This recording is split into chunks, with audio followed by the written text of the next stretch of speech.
හොඳයි සුබ දවසක්. ඉතින් මීට කලින් අපි මොකක්ද මේ ව්‍යාපාරය කොහොමද මේක පටන් ගන්න ඕනේ කිසිම දැනුමක් නැතුව වුණත් ඔයාට මේක පටන් ගන්න පුළුවන් වෙන ආකාරයට මේකේ තියෙන ගැඹුරු වචන වලින් එහාට ගිහිල්ලා ඒක සරලව ඔයගලන්ට තේරුම් ගන්න පුළුවන් වෙන විදියට අපි මේ ලෙසන්ස් මාලාව කරගෙන ඇවිල්ලා තියෙනවා. ඉතින් දැනටමත් ඔයගොල්ලෝ බ්‍රෝකර් account එකක් හදලා තියෙනවා. දැන් අපි ට්‍රේඩ් කරන්නේ කොහොමද කියලා තමයි කතා කරන්නේ.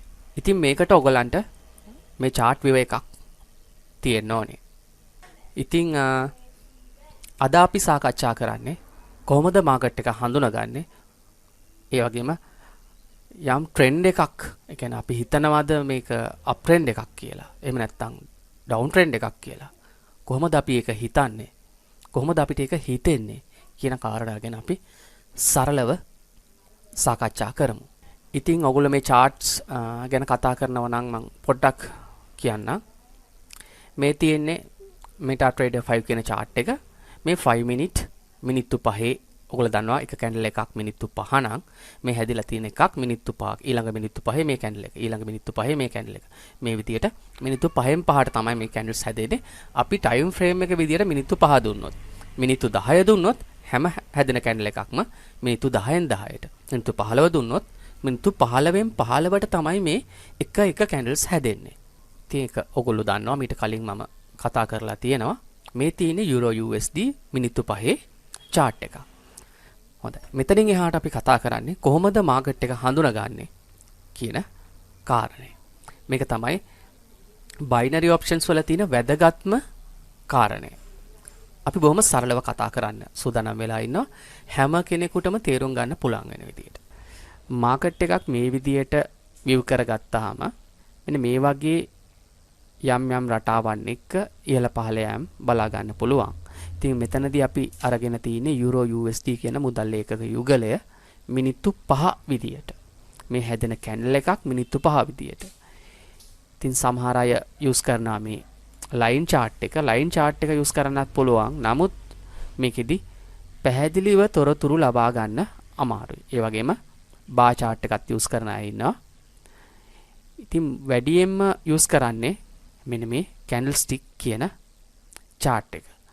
මොකද මේකත් එක්කම මේ රටාවන් හඳුනාගෙන create කරන system එකකුත්, ඒ කියන්නේ candlestick patterns මගින් create කරන system එකකුත් දැන් ගොඩක් ජනප්‍රිය වෙලා තියෙනවා. ජපාන් ජාතිකයෝ තමයි මේ candlestick කියන theme එක මෙන්න මේ forex binary options chart viewers වලට අරගෙන අවිලා තියෙන්නේ. ඉතින් අපේ ලංකාවේ වගේම ලෝකයේ බොහෝ දෙනෙක් මේ candlestick use කරගෙන තමයි මාකට් එක තේරුම් ගන්න උත්සාහ කරන්නේ. ඒ වගේම මෙතනදී ඔයගලන්ට පේන්න තියෙනවා ඉහළ පහළ යමින් එක දිගට ඉහළට ගමන් කරපු අවස්ථාවක්. ඒ වගේම ඉහළ පහළ යමින් පහළට ගමන් කරපු අවස්ථාවක්.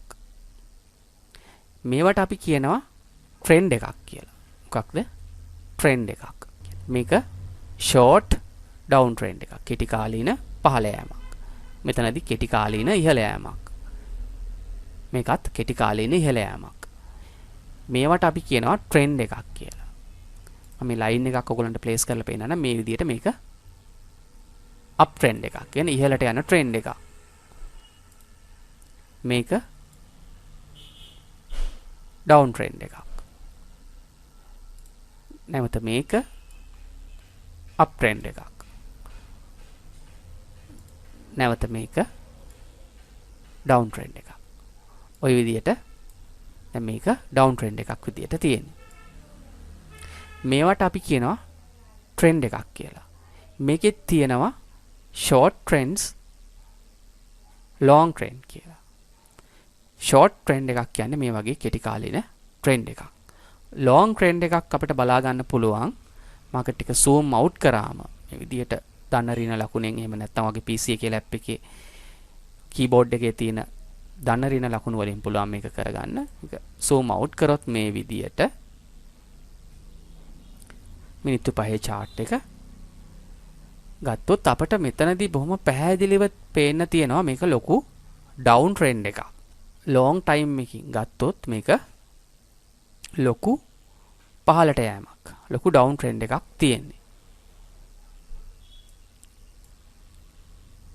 පැහැදිලිව පේන්න තියෙනවා මේ ලොකු ඩවුන් ට්‍රෙන්ඩ් එකක්. ඒ වගේම අපි තවත් දැනගත යුතු කාරණයක් තියෙනවා. අපි බොහොම සරලව මේවා කතා කරන්නේ මොකද ඊළඟ කරුණු වලට යන්න ඕන නිසා හැම කෙනෙකුටම පැහැදිලිව තේරුම් ගත යුතු නිසා. මොකද දන්නවා ට්‍රෙන්ඩ් එකක්. දැන් මෙතන ගත්තාම මේක ටිකක් ලොං ඩවුන් ට්‍රෙන්ඩ් එකක්. අපි දන්නවා යුරෝ USD මිනිත්තු 5 ලොං ඩවුන් ට්‍රෙන්ඩ් එකක් තියෙන්නේ. එතනින් අදහසක් ගන්න පුළුවන් ඉහළට ගියත් මෙයා පහළට එන්න. යුරෝ USD කියන මුදල් එකකේ පහළ එන්න වැඩි ඉල්ලුමක් තියෙනවා. ඒ කියන්නේ සෙලර්ස්ලට නතු වෙලා තියෙන්නේ කියලා. ඒ අතරතුරේදී අපිට බලා ගන්න පුළුවන් කෙටි කාලීන up trends down trends. දැන් මෙතනත් ගත්තාම අපිට සරලව මොන තවත් පැහැදිලි වෙනවා මෙතනදී. short up trend එකක්, short down trend එකක්, නැවතත් short up trend එකක්. ওই විදියට අපිට හඳුනා ගන්න පුළුවන්. මේවා short trend. මේක short up trend එකක්, short down trend එකක්. දැන් මේ ව්‍යාපාරයේදී අපි මේකට යම් නම් විශේෂයකින් මේවා හඳුන්වනවා. සාමාන්‍යයෙන් බුල් මාකට් එකක් කියලා හඳුන්වන්නේ මෙන්න මේ ඉහළ යෑමක්. ඒ කියන්නේ බයර්ස්ලා ඉන්නව නම්, ඒ කියන්නේ බයර්ස්ලාට නතු වෙලා නම් තියෙන්නේ, ඉහළ යෑමක් නම් තියෙන්නේ. අපි ඒ වෙලාවේ හඳුන්වනවා මාකට් එක බුල් කියලා. ඒ කියන්නේ මාකට් එක බුල් වෙලා තියෙන. ඒ කියන්නේ බුල් මාකට් එකක් කියලා කියන්නේ බයර්ස්ලාට නතු වෙලා තියෙන්නේ. ඩවුන් ට්‍රෙන්ඩ් එකක් නම්, පහළට යන ට්‍රෙන්ඩ් එකක් තියෙනවා නම් අපි එතනදී හඳුන්වනවා මාකට් එක තුලදී bearish මාකට් එකක් කියලා. දැන් ඔයගොල්ලෝ දන්නවා up trend එකක් නම් හඳුන්වනවා bull market එකක් කියලා, down trend එකක් නම් හඳුන්වනවා bearish market එකක් කියලා. දෙක news එකක් බැලීමක් තුලින් අපිට බලා ගන්න පුළුවන්. ඒගොල්ලෝ කියනවා මෙන්න මේ කාලය තුලදී මෙන්න මේ දේවල් නිසා euro USD bearish වෙන්න පුළුවන් කියලා. එහෙම නැත්නම් bullish වෙන්න පුළුවන් කියලා. ඉතින් එතනින් අපිට අදහසක් ගන්න පුළුවන් මාකට් එක බුල් වෙනවා කියලා තිබුණොත් අපි දන්නවා ඉහළ යනවා කියන එක, bearish කියලා තිබුණොත් අපි දන්නවා මාකට් එක පහළ යනවා කියන එක.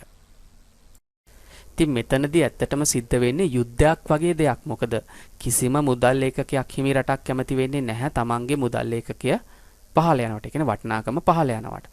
ඉතින් තමන්ගේ මුදල් ඒකකය පහළ යද්දී ඒගොල්ලෝ මොනවා හරි දෙයක් කරලා, මොනවා හරි ක්‍රමවේදයකින් තමන්ගේ මුදල් ඒකකය ඉහළ යවා ගන්න තමයි උත්සාහ කරන්නේ. මොකද එහෙම වුණොත් මුදල් ඒකකය පහළ ගියොත් ඒගොල්ලන්ගේ සම්පූර්ණ ලයිෆ් එකම, ඒගොල්ලන්ගේ ජන ජීවිතයම අවුල් වෙනවා. මොකද බඩු මිල ඉහළ යන්න ගන්නවා.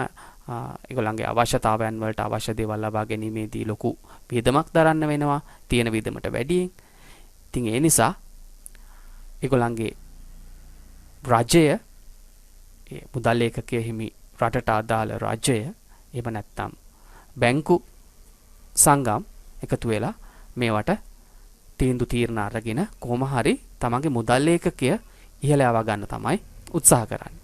ඉතින් යුරෝ ගත්තත්, USD ගත්තත්, තවත් මුදල් ඒකකයක් ගත්තත් ඒ හැම මුදල් ඒකකයක් හිමි රටක් හෝ රටවල් කිහිපයක්ම උත්සාහ කරන්නේ තමන්ගේ මුදල් ඒකකයේ වටිනාකම වැඩි කරගන්න. ඉතින් ඔකේ ප්‍රතිඵලයක් විදියට තමයි අපිට මෙන්න මේ විදියට ඉහළ පහළ යෑම දකින්න පුළුවන් වෙන්නේ. ඉතින් මේ ඉහළ පහළ යෑමක් තුලින් යම් දෙයක් තේරුම් අරගෙන තමයි මේ අවස්ථාවේ අපි ලාභයක් උපයගන්නේ. ඉතින් ඔයගොල්ලෝ දන්නවා දැන් ට්‍රෙන්ඩ් එකක් කියන්නේ මොකක්ද? ඒ වගේම ෂෝට් ට්‍රෙන්ඩ්, ඒ වගේම ලයින් එකක් ප්ලේස් කරලා අපට ලොකු අප් ට්‍රෙන්ඩ් එකක්ද ඩවුන් ට්‍රෙන්ඩ් එකක්ද කියලා, ඒක ලොං ට්‍රෙන්ඩ් එක මොකක්ද කියලා අදහසක් ලබා ගන්න පුළුවන්. ඒ වගේම තවත් දෙයක් තියෙනවා. ඔයගලන්ට පේන්න තියෙනනේ මේක රටාවන්, මේ කැන්ඩල් ස්ටික් හැදිලා තියෙන රටාවන්. හැම තැනකදීම ඔයගලන්ට මේ පේන්න තියෙනවා රටාවක්. දැන් ඔයගලන්ට බලන්න මේ අවස්ථාවේ මේ විදිහට හැදිලා මෙහෙම පහළට ඇවිල්ලා තියෙනවා. මෙතනදිත් ඒ වගේ මේ රටාව තියෙනවා. තවත් වරක් ඒ රටාවම තියෙනවා. ඉතින් එතනිනුත් අපිට පැහැදිලිව මාකට් එක ගැන ඔයගොල්ලෝ බලාගෙන හිටියොත් ඔයගලන්ට තේරුම් ගන්න පුළුවන් එක්වරක් ඇති වුණු රටාවක් නැවත වරක් ඇති වෙන්න තියෙන ප්‍රවණතාවය මාකට් එකක් තුල වැඩි කියලා. ඔයාලට මේ අවස්ථාවන් බොහොම පැහැදිලිව බලා ගන්න පුළුවන් මේ අවස්ථාවක්. බලන්න මෙතනදී ගත්තත් මේ විදිහට මෙහෙම යම් රටාවන් ඔස්සේ තමයි රටාවක් විදියට එක රටාවක් තවත් වරක් හැදෙනවා. තවත් වරක් හැදෙනවා. ওই විදියට හැදෙන අවස්ථාවන් තියෙනවා. ඉතින් ඕක නිර්මාණය වෙන්නේ ඒ අවස්ථාව තුල ගැනුම්කරුවන් සහ විකුණුම්කරුවන්ගේ ක්‍රියාවලිය නිසා. ඒ වගේම අපි තවත් මෙතනදී දැනගත යුතු දෙයක් තමයි මේ කැන්ඩල්ස්ටික්. ඔයගලන්ට මම කිව්වා මේවා කැන්ඩල්ස්ටික් කියලා. මේවා එකක් කැන්ඩල්ස්ටික් එකක්. ඉතින් මේක ජපාන් ජාතිකයෝ හඳුන්වලා දුන්නා කියලා මම ඔයගලන්ට කියලා තියෙනවා. මේ කැන්ඩල්ස්ටික් කියන තීම් එක